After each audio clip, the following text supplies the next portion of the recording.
Nuestra licencia, soberano Señor sacramentado. Cuando termina la Semana Santa, normalmente la gente te suele decir: qué bien, Padre, cuánto he rezado estos días, cuánto me ha ayudado a acercarme a Dios. Bueno, pues hemos terminado los días más fuertes de la Navidad, que todavía seguimos, hasta este domingo es Navidad, y podríamos hacernos la misma pregunta. Oye, ha terminado la Navidad y además de tener el estómago lleno de dulces, ¿no? Oye, mi alma, Señor, está más cerca de ti, o al contrario, que a veces puede pasar, que aunque hemos celebrado las cosas de Dios, pero no hemos estado con el Dios de las cosas, ¿no? Entonces, bueno, Señor, pues independientemente de si nos ha ayudado a la Navidad, no nos ha ayudado, retomamos esta oración de los jueves, este encuentro semanal, de venir a estar contigo, a aparcar preocupaciones, cosas y decir: Señor, solo tú importas en este rato, solo tu palabra, y solo queremos venir a estar contigo. Así que pues te pedimos, Señor, tu gracia para que el Espíritu Santo nos ilumine cada jueves de este nuevo año que hemos empezado. Y vamos a hacerlo como seguimos haciéndolo los jueves pasados, con las lecturas de este domingo. Es el bautismo del Señor, así que vamos a rezar con el Evangelio que narra esa escena. Dice así San Lucas: en aquel tiempo el pueblo estaba expectante y todos se preguntaban en su interior sobre Juan, si no sería el Mesías. Juan le respondió dirigiéndose a todos: yo os bautizo con agua, pero viene el que es más fuerte que yo, a quien no merezco desatarle la correa de sus sandalias. Él os bautizará con Espíritu Santo y fuego. Y sucedió que cuando todo el pueblo era bautizado, también Jesús fue bautizado, y mientras oraba, se abrieron los cielos, bajó el Espíritu Santo sobre él con apariencia corporal semejante a una paloma, y vino una voz del cielo: tú eres mi Hijo, el amado, en ti me complazco. Pues claramente el bautismo pudo realizarse gracias a Juan, que aparece siempre protagonista en estas escenas. Y es bonito lo que dice el Evangelio de San Juan, ¿no? En sus palabras. Dice: viene el que es más fuerte que yo, a quien no merezco desatarle la correa de sus sandalias. Uno al leerlo dice: cuánta humildad la de San Juan, porque San Juan no era cualquiera. El mismo Señor, ¿verdad? Tu Señor le dices que es el mayor entre los profetas, es decir, que era un hombre muy de Dios. Era un gran asceta, iba vestido, ¿verdad? Siempre viviendo esa penitencia, predicaba duramente buscando la conversión, era un hombre muy de Dios. Y sin embargo él mismo dice: yo no soy nadie. Oye, cuánta humildad, ¿verdad? Y de alguna forma, cuánto tenemos que aprender nosotros, ¿verdad? Que somos la élite, ¿eh? Vamos a decirlo en plan de broma, ¿no? Oye, los que los jueves por la noche están aquí rezando, ¿no? Somos lo mejor de lo mejor. Y a veces podemos pensar que eso es verdad. Podemos pensar que somos lo mejor. Y no es así, Señor. Y San Juan no se creía lo mejor de lo mejor. San Juan simplemente cumplió con lo que se le pidió. Y eso es lo que, Señor, te pedimos: ser humildes como la Virgen. He aquí la esclava del Señor. Es decir, venimos, Señor, a cumplir tu voluntad. Y tú, Señor, eres el grande y nosotros instrumentos inútiles. Por eso yo he pensado que a lo mejor, mirando esta humildad de San Juan, podemos mirar el defecto contrario, la soberbia, que es aquello que nos hace ser soberbios y por lo tanto que nos aparta de la humildad, ¿no? Es como el chiste este que decía, ¿no? De un cura que iba a predicar de la humildad y uno se levanta y dice: yo de eso voy sobrado, así que no hace falta, ¿no? Pues oye, de humildad quizá predicar es difícil, pero quizás es más fácil como identificar nuestra soberbia para saber combatirla, ¿no? Quitárnosla de encima. Y por eso, ¿cómo saber si somos soberbios delante del Señor? Pues, por ejemplo, podemos preguntarnos cómo es el modo en que considero mis pensamientos frente a los de los demás, ¿no? El humilde es aquel que sabe que oye, me puedo equivocar, que quizá lo que digo no es la verdad absoluta, que quizá el otro tiene más razón que yo. En cambio, el soberbio siempre piensa que su modo de razonar es el mejor de todos los que existen. Siempre piensa que las elecciones que toma son las mejores. Por eso, Señor, te queremos pedir esta humildad para realmente fijarnos si, Señor, siempre somos de esos amigos que en las discusiones quieren tener siempre la razón y no paran de discutir. O, sin embargo, si somos de aquellos capaces de escuchar a los demás. Por eso pide al Señor, Señor, humildad. Ayúdame a aprender a escuchar al prójimo y, por lo tanto, a desear aprender de los demás. ¿Verdad? El soberbio ya cree que se lo sabe todo y el humilde constantemente tiene esta virtud de desear aprender. Y por eso, en este sentido de creer que tenemos los mejores pensamientos, al mirarte a ti, Señor, también hay que aprender a ser humildes.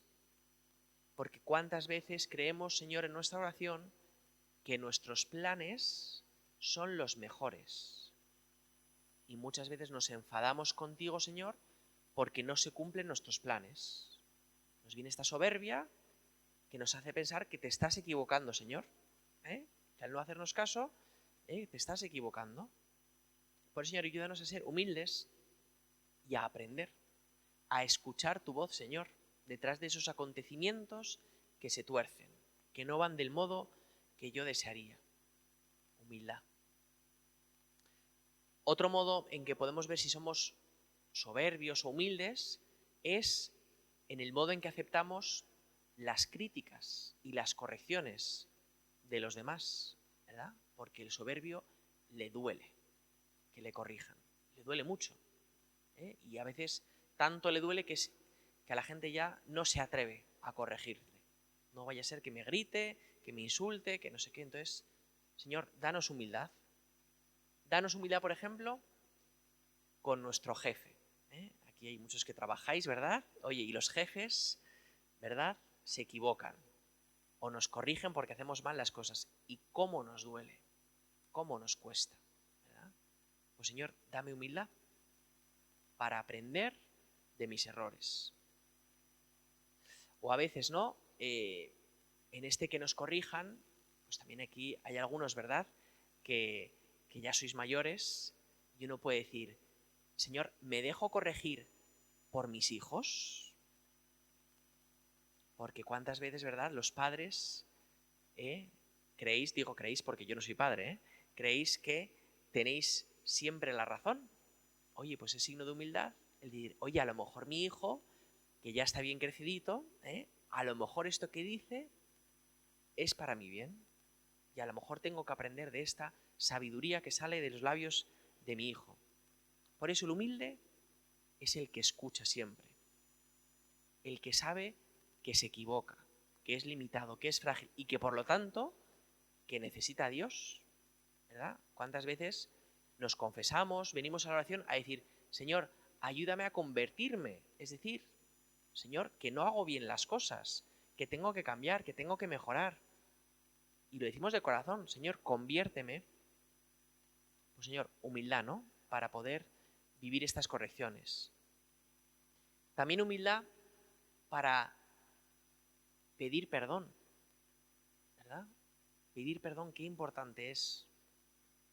Porque a veces lo damos por hecho, ¿no? Que me he equivocado, que ya está, hemos hecho las paces, pero qué importante es decirlo de palabra.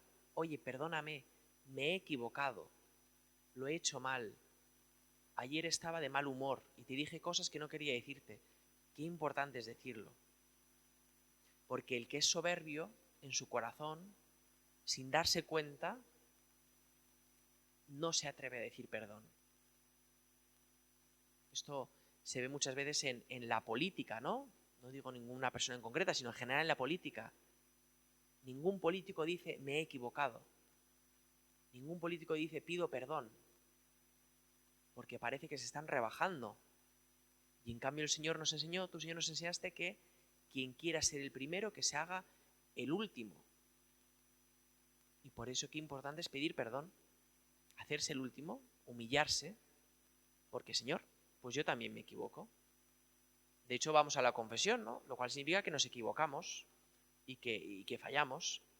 Pues Señor, danos humildad, para aprender a decirlo muchas veces, y especialmente los que estáis casados, ¿no? En el matrimonio, a decirlo muchas veces.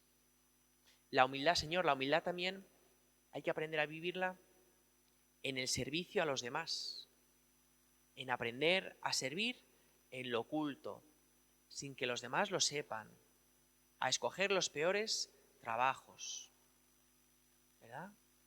Señor, ayúdame, porque a veces la soberbia me ayuda a no mancharme las manos, a no rebajarme, a pensar que ya hago suficiente por los demás y los demás en cambio no hacen nada, ¿verdad? El humilde siempre quiere ser más, humilde, siempre quiere servir más. Y la humildad nos ayuda a servir con verdadera caridad, ¿no? En lo oculto, a servir desinteresadamente, solo por ti, Señor. Por eso, bueno, quería empezar este rato de oración fijándonos en San Juan, porque esta humildad es la que San Juan nos manifiesta. Viene el que es más fuerte que yo, a quien no merezco desatarle la correa de sus sandalias. Pues Señor, te pedimos ser como San Juan. Te pedimos, para ser humildes, lo que hizo San Juan. Veía la grandeza de Dios y veía su pequeñez. Pues que hagamos lo mismo, ¿no? Que ahora que estamos contemplando al Señor en la Eucaristía, que veamos la grandeza de Dios. Esto sí que es humildad. El Todopoderoso se rebaja hasta el punto de someterse a los hombres, ¿verdad? Dios viene cuando el sacerdote dice que venga en el pan. Esto es humildad. Por eso, Señor, al verte, descubrimos tu grandeza en tu humildad. Y la queremos imitar, Señor. Queremos ser tan humildes como tú. Pero bueno, sigue el Evangelio mostrando esa escena del bautismo, ¿no? Y dice San Juan, dice, vendrá uno, ¿verdad? El Mesías, y él os bautizará con Espíritu Santo y fuego, ¿verdad? El bautismo de Cristo, el sacramento del bautismo, es un bautismo en el que recibimos el Espíritu Santo y fijaos qué curioso, y el fuego. ¿Qué es este fuego del que habla San Juan? Porque el Espíritu Santo sabemos lo que es y que todos somos portadores de él por el bautismo. ¿Pero qué es este fuego? Pues el fuego al que San Juan se refiere es un fuego purificador. Es decir, San Juan cuando bautizaba era simplemente un signo, pero cuando somos bautizados es un fuego que nos purifica. En los metales, cuando uno coge un metal y lo mete al fuego, lo hacen para quitarle las adherencias, ¿verdad? Lo impuro que se ha pegado a lo puro y por lo tanto para rescatar la pureza auténtica de ese metal, ¿no? De hecho, al impuro se le llama escoria, curiosamente, ¿no? Pues, ¿qué significa esto? Que el bautismo es este fuego que tenemos que renovar constantemente porque tenemos que purificarnos y recuperar la pureza que hay en nosotros. ¿Pureza en qué sentido? No me refiero solo a pureza en cuanto a castidad, sino pureza como el metal, ¿no? Lo auténtico, lo que hace grande a ese metal. Y por eso cuando en Pascua se nos dice vamos a renovar el bautismo, ¿no? Y se nos asperja, lo que estamos queriendo decir es esto. Vamos realmente a renovar el bautismo, es decir, a purificarnos con el fuego del Espíritu, a quitarnos todo lo que del mundo se nos ha pegado y nos ha hecho impuros, ha hecho que perdamos la esencia de lo que somos. Vivimos en un mundo y por lo tanto, oye, se nos pegan cosas. Es como cuando un cuadro pasan los años y dices, qué oscuro está, ya no se ven los colores de este cuadro y hace falta restaurarlo para volver a mostrar la belleza que tiene. Pues nosotros, Señor, te pedimos lo mismo. Has puesto en nosotros una belleza muy grande, una dignidad muy alta, una capacidad de amor infinita. Y sin embargo, Señor, pues el mundo, el pecado nos vuelve impuros y necesitamos purificarnos, recuperar esa grandeza primitiva que has puesto en nosotros.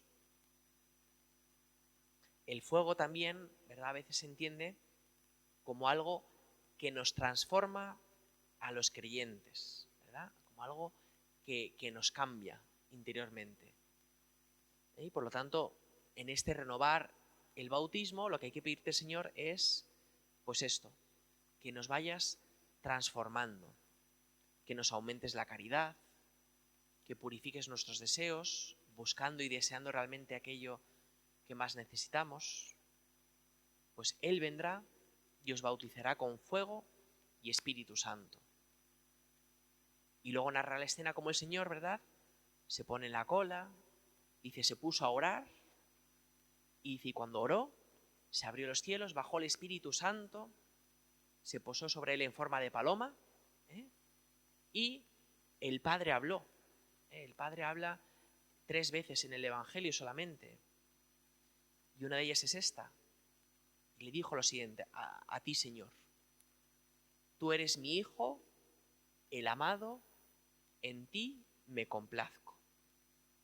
Estas palabras a mí me encantan, porque Dios Padre se las dice a Cristo, pero ¿por qué no hacemos que Dios Padre nos las diga a cada uno de nosotros? Fijaos lo que Dios te dice a ti. Tú eres mi Hijo, el amado, en ti me complazco. Hace una frase preciosa que Dios nos dice, porque es verdadera todo esto que dice. Tú eres mi Hijo, es verdad, somos hijos de Dios. Tú eres mi Hijo, el amado. Es decir, que tú, Señor, me amas y me lo quieres decir en voz alta, que me quieres, ¿verdad? Lo mucho que me amas. Cuando uno piensa en el amor de Dios Padre hacia su Hijo, dice, qué amor tan infinito, ¿verdad? Desde la eternidad, dice, pues este mismo amor, por ser hijos por el bautismo, lo tengo hacia vosotros. Y uno dice, cuánto amor, ¿verdad? Cuánta grandeza. Recibido gratuitamente además, sin merecerlo. Tú eres mi Hijo, el amado, en ti me complazco. Es decir, en ti disfruto, en ti soy feliz, encuentro la felicidad en ti. Uno dice, o sea, que yo que soy nada en medio del universo, ¿puedo hacer feliz a Dios? Sí. Dios está orgulloso de ti. Dios está orgulloso de cada vez que te esfuerzas por vivir la caridad, de cada vez que te esfuerzas por tener más fe cuando la fe flaquea. Dios está feliz cuando luchas con tus tentaciones. Dios le haces feliz, se complace en ti. Es verdad que hay muchas ocasiones donde ocurre lo contrario, ¿verdad? Que entristecemos a Dios. Pero en cambio el pensar que somos capaces de sacarle una sonrisa, una alegría, me dice, qué increíble, yo que soy nada, sin embargo soy grande ante Dios. Pues vamos a seguir ya esta oración cada uno en silencio, ¿no? El bautismo del Señor, la grandeza de nuestro bautismo, la humildad de San Juan Bautista. Pues aquello que el Señor no te haya hablado, pues sigue hablando de ello ahora en silencio con el Señor.